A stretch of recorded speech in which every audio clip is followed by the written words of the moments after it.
దేవుని పరిశుద్ధ నామమునకు మహిమ కలుగునుగాక. ప్రియులారా, ప్రభునామన మీ అందరికి వందనాలు తెలియచేస్తూ ఉన్నాను. దేవుని వాక్యమును ధ్యానిందాము. అపోస్తుల కార్యాలు 10వ అధ్యాయము 44వ వచనం నుండి పేతురి మాటలు ఇంకా చెప్పుచుండగా అతని బోధ విన్న వారందరి మీదకి పరిశుద్ధాత్మ దిగెను. సున్నతి పొందిన వారిలో పేతురుతో కూడా వచ్చిన విశ్వాసులందరూ పరిశుద్ధాత్మ వరము అన్యజనుల మీద సైతము కుమ్మరింపబట్ట చూసి విభ్రాంతి నొందిరి. ఎలయనగా వారు భాషలతో మాట్లాడుచు దేవుని ఘనపరచుచుండగా వినిరి. హల్లెలూయా. ప్రియులారా, పరిశుద్ధాత్మ దేవుడు అపోస్తుల కార్యము నుండి ఈరోజు మనతో మాట్లాడుచున్న ప్రత్యేకమైన మాట ఏమనగా, కొర్నేలు కుటుంబంలోనికి వాక్యం అందించుటకు దేవుని దర్శనము ద్వారా, దేవదూత మాటల ద్వారా పిలువబడ్డారు అపోస్తులు పేతురు గారు. వారు వచ్చినప్పుడు వారింటినున్న బంధువులు వారు కలిసి ప్రార్థన చేస్తూ ఉండగా అనేకమైన సంగతులు ఆయన బోధిస్తూ ఉన్నారు. ఆ సమయంలో వాక్యం విన్న వారి మీదకి పరిశుద్ధాత్మ దిగి వచ్చింది. ప్రియులారా, హల్లెలూయా. అవును ప్రియులారా, ఎవరైతే దేవుని మాటకు లోబడి జీవిస్తారో, ఆసక్తితో దేవుని వాక్యాన్ని అంగీకరిస్తారు, వారి మీదకి పరిశుద్ధాత్ముడు దిగి వస్తారు. అన్యజనులు పరిశుద్ధాత్మ పొందుతున్నారని విని అక్కడ ఆశ్చర్యము జరిగిందంటండి. అక్కడ బాప్తీస కార్యక్రమం జరిగింది. ప్రియులారా, అటువంటి గొప్ప ప్రసంగము, దేవుని వాక్యం అక్కడ అందించబడింది కొర్నేలు గారి కుటుంబంలో. గనుక పరిశుద్ధాత్ముడు ఆ స్థలం మీదకి, ఆ ప్రజల మీదకి దిగి వచ్చారు.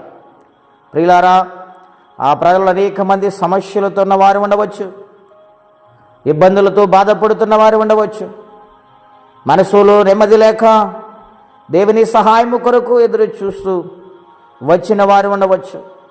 అన్యులు అనేక మంది ఆ పరమాత్మను మనసారా కొలవాలని విశ్వాసముతో వచ్చిన వారు కూడా ఉండవచ్చు. అనేక రకరకాల మంది మీదకి మరి వాక్యం వారు ఏ విధంగా విన్నారంటే శ్రద్ధతో విన్నారు.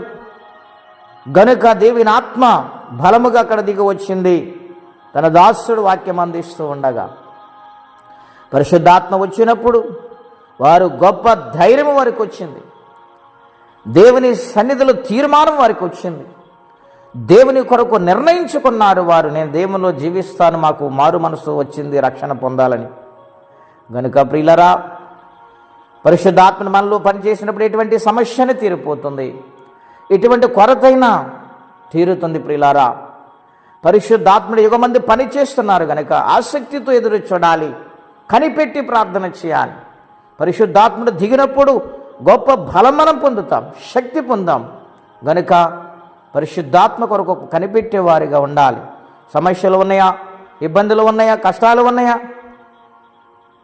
సుదీర్ఘమైన కాలము నుండి గడ్డు సమస్యతో బాధపడుతున్నారా, అది ఏదైనా సరే దేవుని ఆత్మ పొందుకుంటే ఆ యొక్క పరిస్థితి దేవుడు మార్చేస్తానని వాగ్దానము చేస్తూ ఉన్నారు.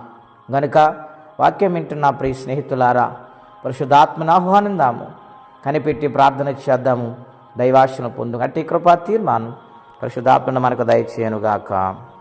ప్రార్థన. పరిశుద్ధుడైన మా తండ్రి, ఘనమైన మీ నామము కొరకై స్తోత్రములు. నాయనా, మీ కుమారులు పేతురు గారు వాక్యం అందిస్తూ ఉండగా పరిశుద్ధాత్ముడు దిగి వచ్చున్నారు. అక్కడ అనేక ఆశ్చర్యకరముల అద్భుతాలు జరిగించావు నాయనా.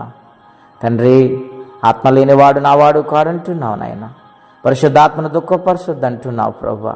పరిశుద్ధాత్మను పొందుకోమని మీరు సెలవిచ్చున్నారు ప్రభు. ప్రార్థనలో కనిపెట్టినప్పుడు నాయనా ప్రతి సమస్య నుండి విడుదల, నాయన పరిశుద్ధాత్మను పొందుకున్నప్పుడు గొప్ప ధైర్యము నాయన మీరు అనుగ్రహిస్తారు. కనుక పరిశుద్ధాత్మను మాలోనికి రండి ప్రభువా, బలమైన కార్యములు చేయండి.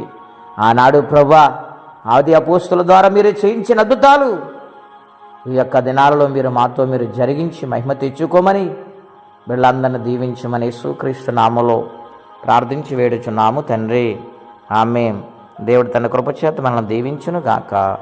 ఆమేన్.